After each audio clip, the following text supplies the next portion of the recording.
A lot of this isn't going to make sense to you, and I'm sorry about that. I'm just going to start at the beginning, with the house.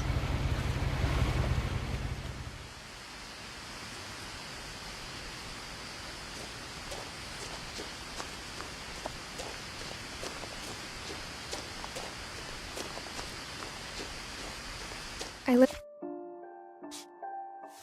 here until I was 11, but I wasn't allowed inside half the rooms.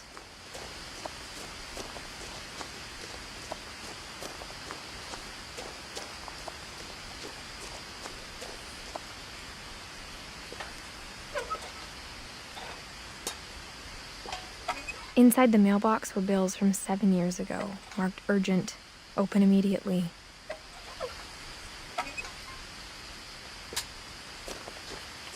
I hadn't been back since my brother Lewis's funeral.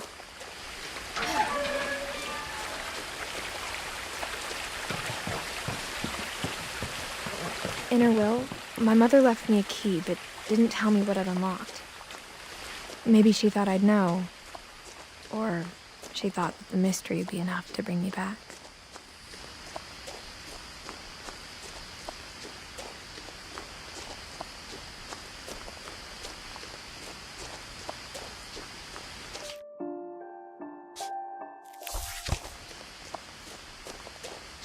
No one had driven this way in a long time, but I saw a few hoof prints.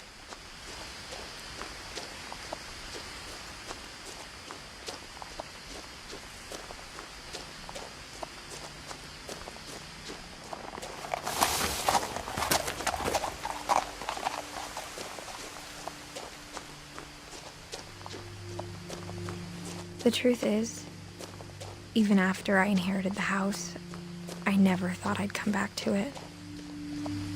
But now I had questions about my family that only the house knew the answers to.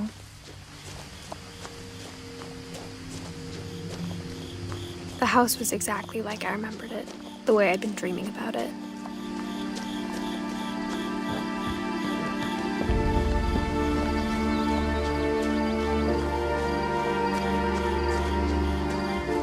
As a child, the house made me uncomfortable in a way I couldn't put into words.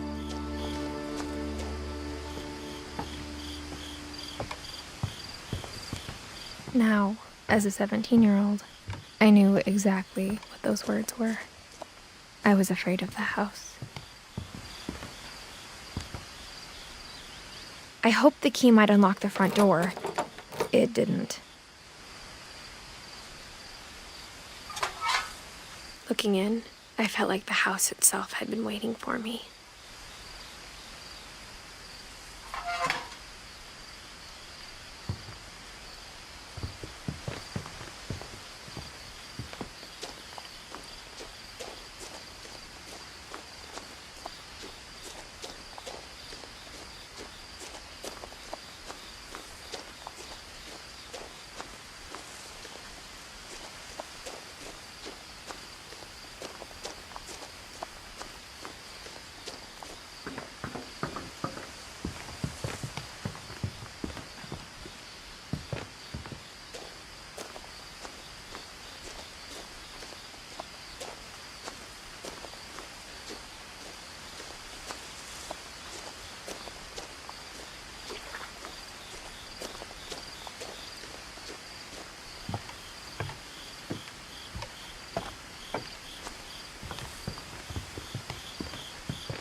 Crawling through the doggy door used to be a lot easier when I was 11.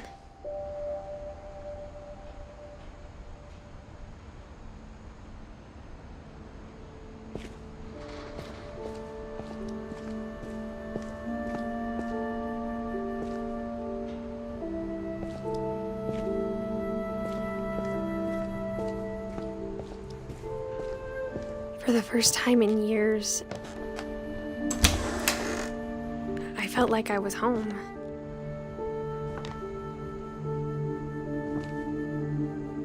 But instead of a family, there were just memories of one.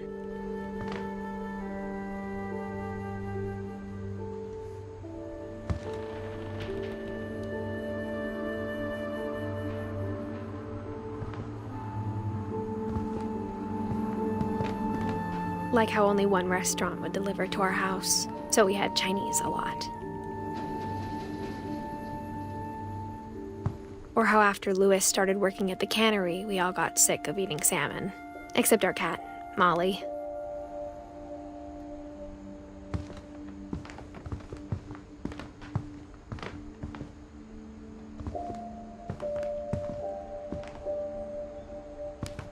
Nothing in the house looked abnormal. There was just too much of it, like a smile with too many teeth.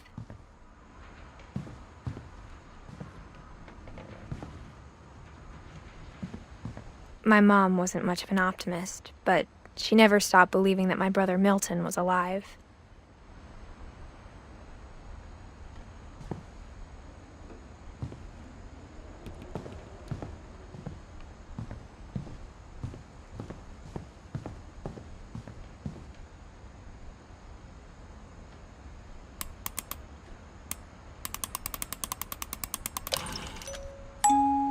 Great-Grandpa Sven built a music box for Barbara, along with the rest of the house.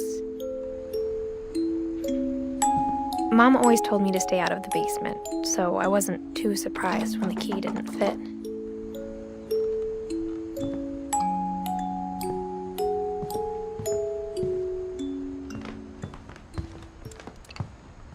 The table was still a wreck from the night we left.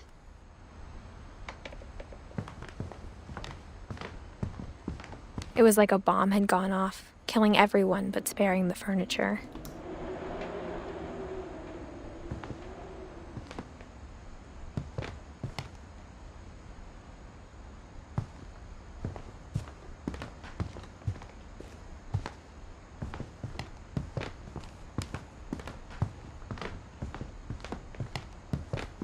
Even the fireplace had a story.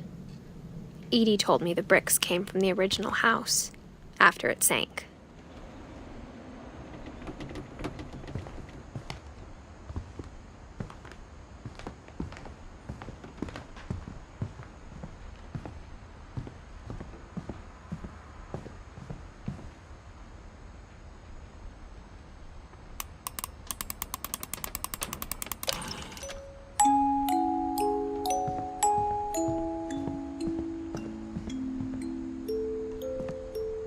After Milton disappeared, Mom sealed up all the bedrooms.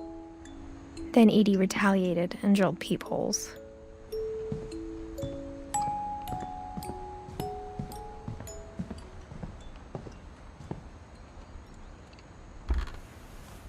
My Grandpa Sam spent 7 years sharing a room with his dead brother, Calvin.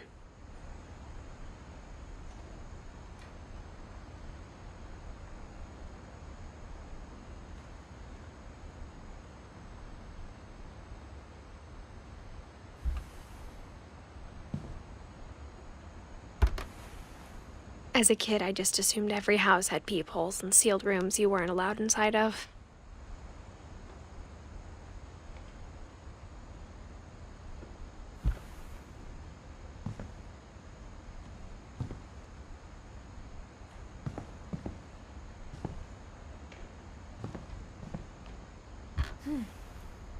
The last time I was in Edith Sr.'s room, I was 10 and she was painting my portrait.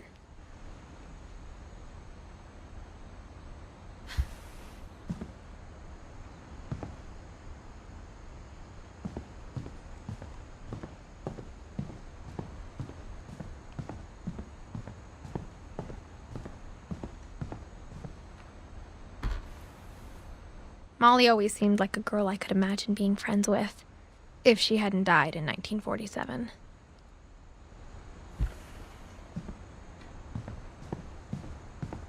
I spent a lot of time playing in Great Uncle Walter's room.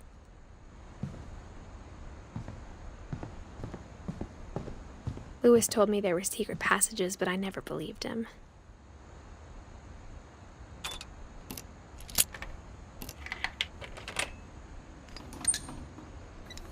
Turns out, my mom was really good at keeping secrets.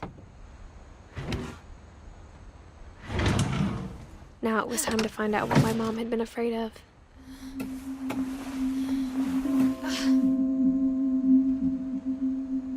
Reading this, maybe it sounds like I had a plan, but I had no idea what was behind that door.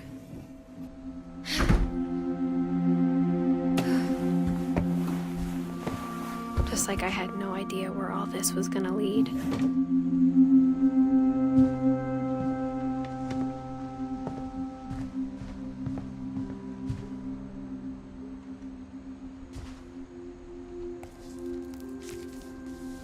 December 13th, 1947.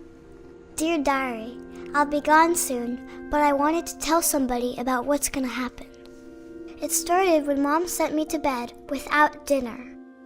I woke up and I was starving, so I looked around for something to eat.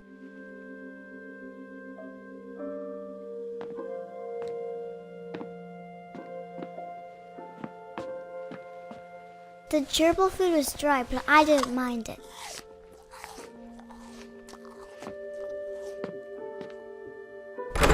Mom, can I come out now? Sweetheart, it's late. Go to sleep.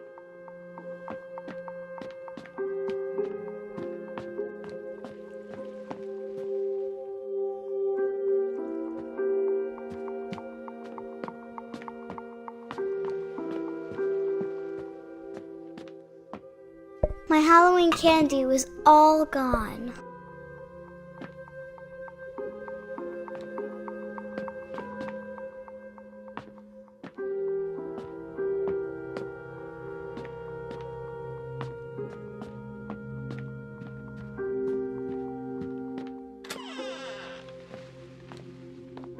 I kept eating and eating.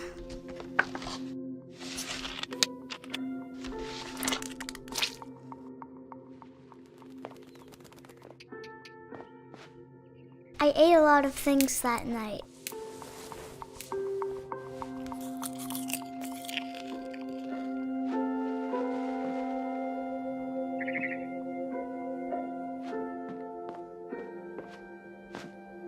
Then I heard chirping outside my window. It was a barn swallow going back to her nest. I reached out for her. And suddenly, I was a cat.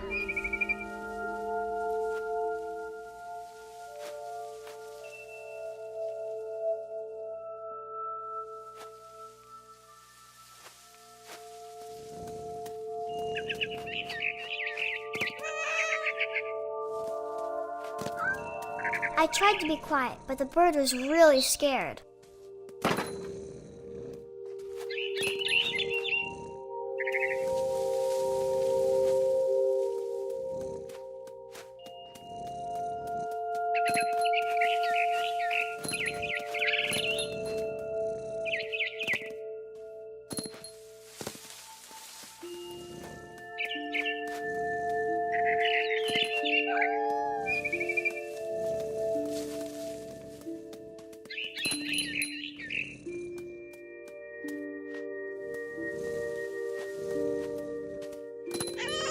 The babies were all gone.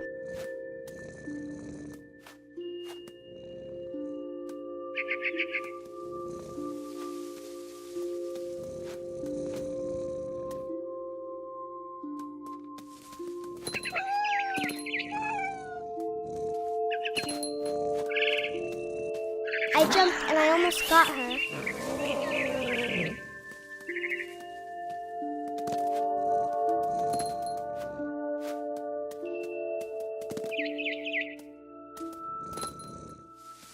I could tell she was getting really tired.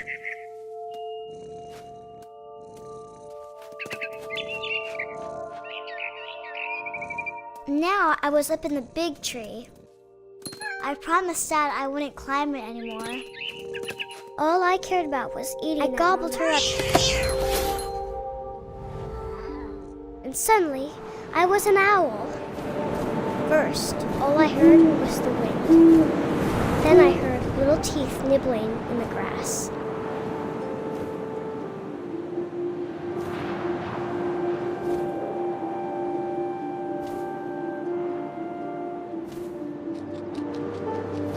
Rabbits.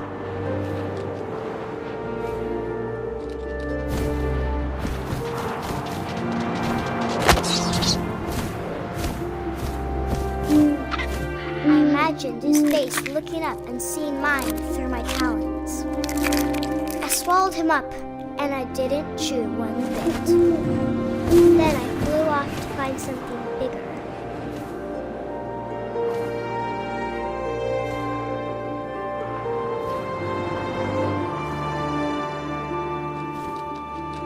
A mama rabbit.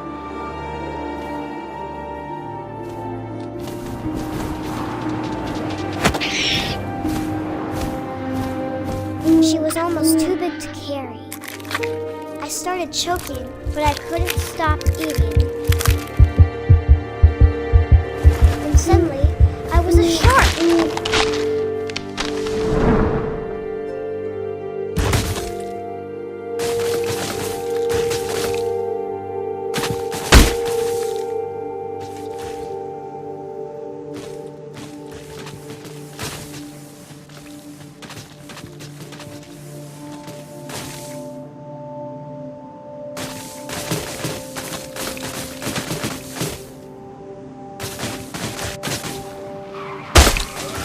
I rolled off a cliff and into the ocean. Now, I was hungrier than ever.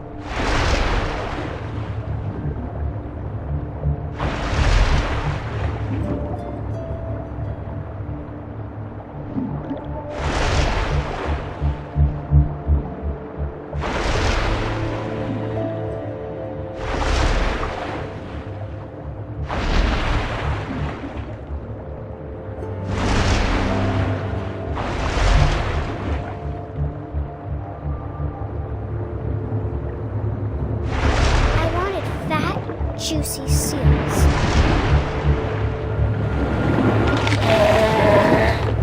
I tore off her flipper and it tasted really good.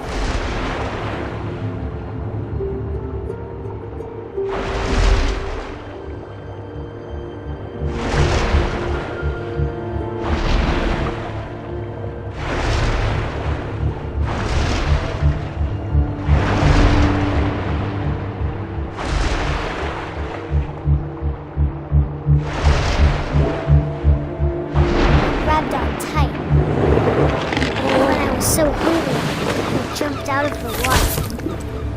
When I opened my eyes, everything had changed.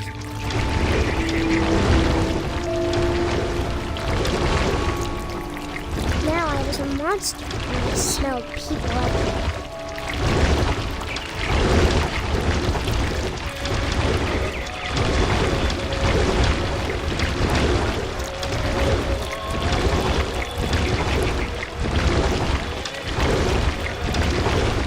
I was big and I moved real wild.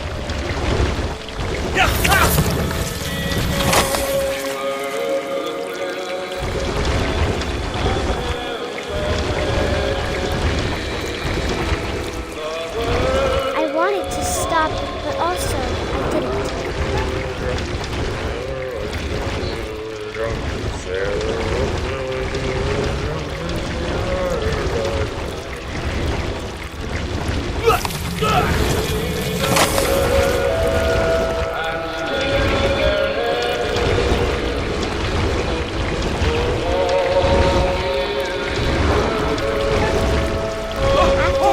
Passenger, I was still hungry. And across the water, I smelled something new. Something I had to have, so I swam towards it.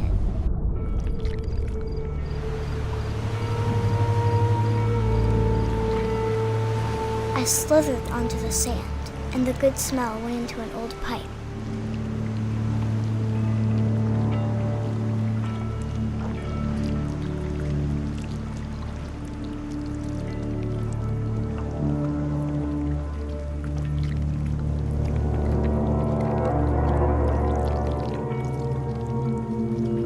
I got closer and closer.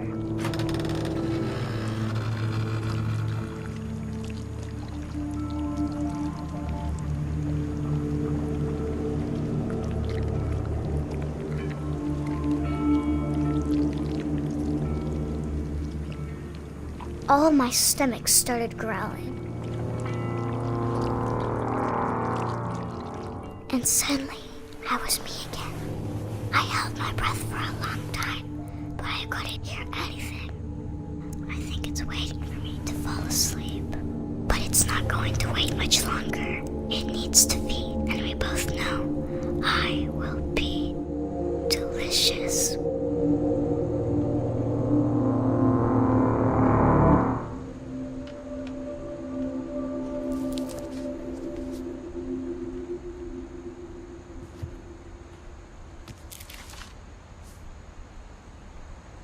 I'm not sure if I believed all of that, but I'm sure Edie would have.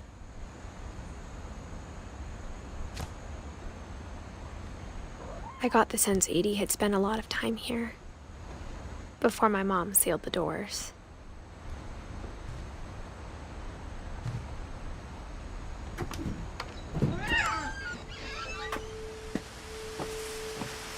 This will be obvious later, but my mom never told me any of these stories. Edie would have, but Mom didn't like bringing up the past. Though, when we adopted a stray kitten, she was the one who named it Molly. I spent a lot of time in Great-Grandma Edie's room. Her room was like a museum. For 500 years, the Finches have been famous throughout Norway for their fortune and misfortune. Odin Finch buries the latest victims of the family curse, his wife Ingeborg and their newborn son, Johan. On January 7th, 1937, he set sail with his family and his house, hoping to leave the curse behind. But 40-foot waves off the coast of Washington send the house and Odin to the bottom of the sea. Odin's daughter Edie, with husband Sven and baby Molly, step ashore on their new home, Orcas Island. Odin Finch is the first to be buried in the new family cemetery. His daughter Edie is already dreaming of a new Finch house.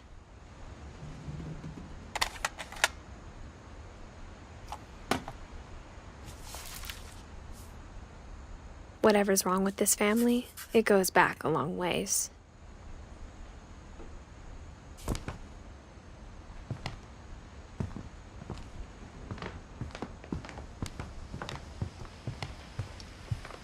When Edie told people Sven was killed by a dragon, she could also have said he was building a dragon-shaped slide that collapsed. She could have, but she didn't.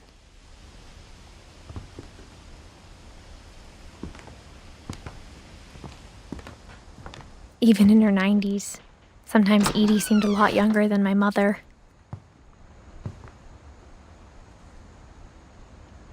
The only trace Grandpa Sam's first wife, Kay, left on the house was the pink bathroom.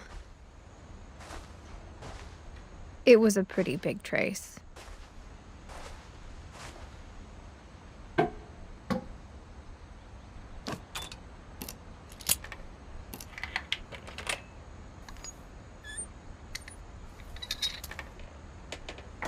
There's a secret in this bathroom.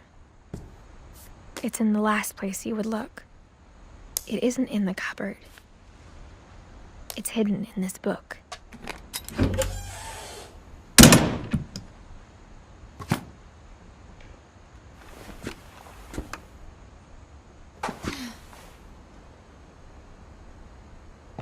Sven gave Sam an old camera he'd refurbished. He never put it down.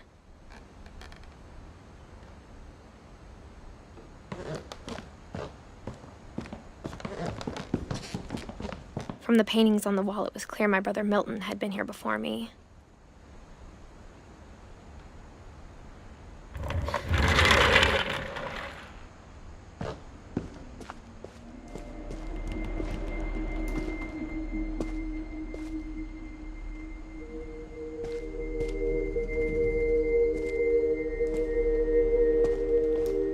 I knew Grandpa Sam had a twin, and that he never talked about him. I guess my grandpa didn't like history any more than my mom did.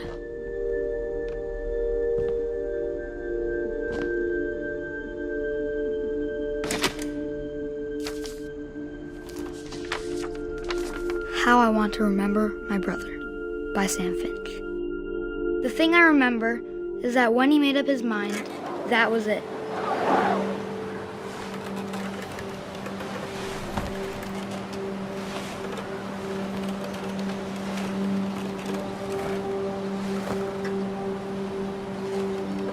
My brother said he'd die before he ate another mushroom, and he did.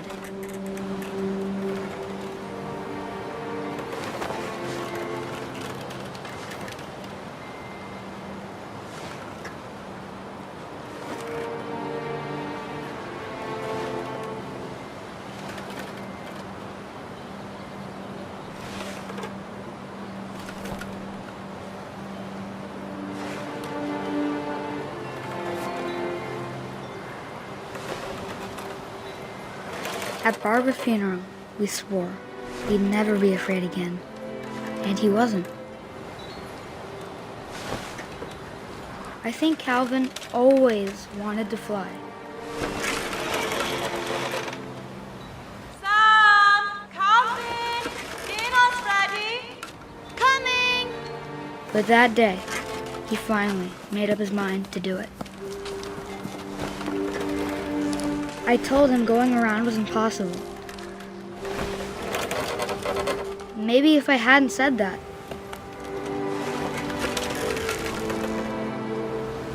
Calvin! I'm not gonna tell you again! Maybe if the wind hadn't picked up, then maybe he'd still be here. But I doubt it. I think he'd already made up his mind.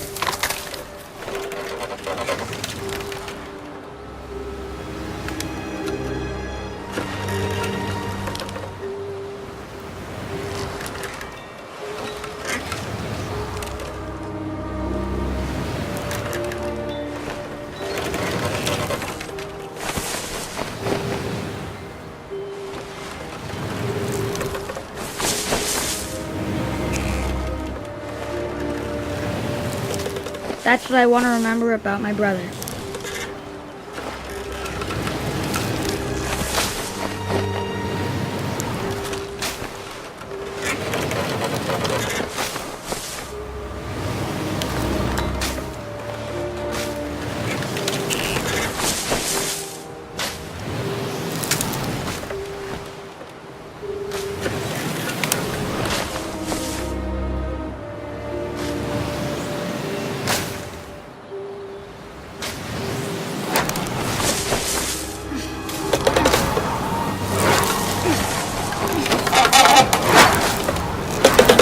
The day he made up his mind to fly, and he did.